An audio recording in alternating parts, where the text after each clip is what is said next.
August 17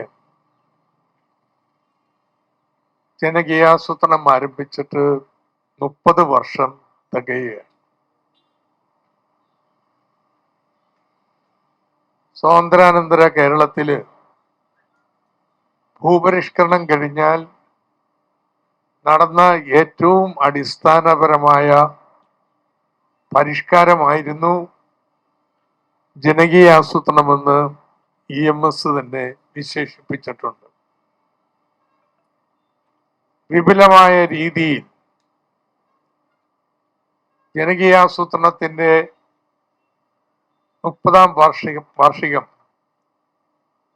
ഏതാണ്ട് 1 വർഷം നീണ്ടു നിൽക്കുന്ന പരിപാടികളോടെ ആഘോഷിക്കുന്നതിന് ഒരു ഉന്നതാധികാര സമിതിയെ രൂപീകരിക്കാൻ പോവുകയാണ്. അന്നത്തെ തദ്ദേശ ഭരണ വകുപ്പ് മന്ത്രി പാലൊളി മുഹമ്മദ് കുട്ടി മുതൽ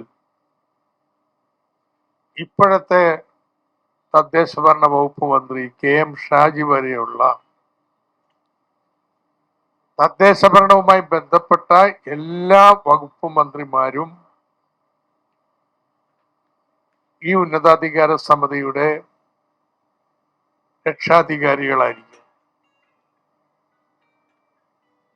ഈ സമിതിക്ക് ഔപചാരികമായിട്ട് രൂപം നൽകുന്നതിന് വേണ്ടിയിട്ട് ഓഗസ്റ്റ് 16 തിരുവനന്തപുരത്തെ കോട്ടൺ ഹിൽ ഹൈസ്കൂളിൽ വെച്ച് ഒരു ഏകദിന അധികാര വികേന്ദ്രീകരണ സംഗമം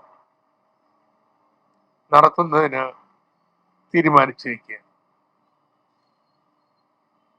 ഇതിനു വേണ്ടിയിട്ട് തിരുവനന്തപുരം ജില്ലാ പഞ്ചായത്ത് പ്രസിഡന്റ് അധ്യക്ഷയും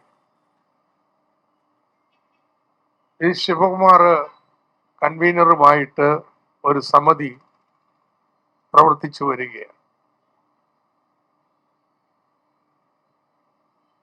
ഈ സമ്മേളനത്തിൽ അധികാര വികേന്ദ്രീകരണവുമായി ബന്ധപ്പെട്ട് അതിന്റെ ഭാവിയുമായി ബന്ധപ്പെട്ടുള്ള 12 വിഷയങ്ങൾ സംബന്ധിച്ചിട്ടുള്ള ചർച്ചകൾ നടക്കും. പ്രാദേശിക തൊഴിലും സാമ്പത്തിക വികസനവും, കാലാവസ്ഥ വ്യതിയാനവും ദുരന്ത നിവാരണവും, ലിംഗനീതി, മതനിരപേക്ഷത, പാർശ്വവൽക്കരിക്കപ്പെട്ടവരുടെ പ്രശ്നങ്ങൾ, മാലിന്യ നിർമ്മാർജ്ജനം, പുത്തൻ സാങ്കേതിക വിദ്യകളും തദ്ദേശ ഭരണവും, വിവരാധിഷ്ഠിത ആസൂത്രണം, കുടിവെള്ളം, കൃഷിയും അനുബന്ധ മേഖലകളും തുടങ്ങിയിട്ടുള്ളതാണ്. ഇതിന് പുറമെ ഒന്നുകൂടിയുണ്ട്. കേരളത്തിലെ എല്ലാ സർവകലാശാല യൂണിയൻ ഭാരവാഹികളെയും ഈ സമ്മേളനത്തിലേക്ക് ക്ഷണിക്കുന്നത്. എങ്ങനെയാണ് നമ്മുടെ സർവകലാശാല യൂണിയനുകൾക്കും കോളേജ് യൂണിയനുകൾക്കും കൂടുതൽ സജീവമായിട്ട് കേരളത്തിലെ അധികാര വികേന്ദ്രീകരണ പ്രക്രിയയിൽ ഇടപെടാൻ കഴിയുക എന്നുള്ളത് സംബന്ധിച്ചുള്ള ചർച്ചകൾ ഇവരുടെ സാന്നിധ്യത്തിൽ 16 നടക്കും. ഈ സമ്മേളനം ഉദ്ഘാടനം ചെയ്യുന്നത് ബഹുമാനപ്പെട്ട തദ്ദേശ ഭരണ വകുപ്പ് മന്ത്രി KM ഷാജിയാണ്. തദവസരത്തില് ഗതാഗത വകുപ്പ് മന്ത്രി CP ജോൺ മുഖ്യാതിഥിയായിരിക്കും.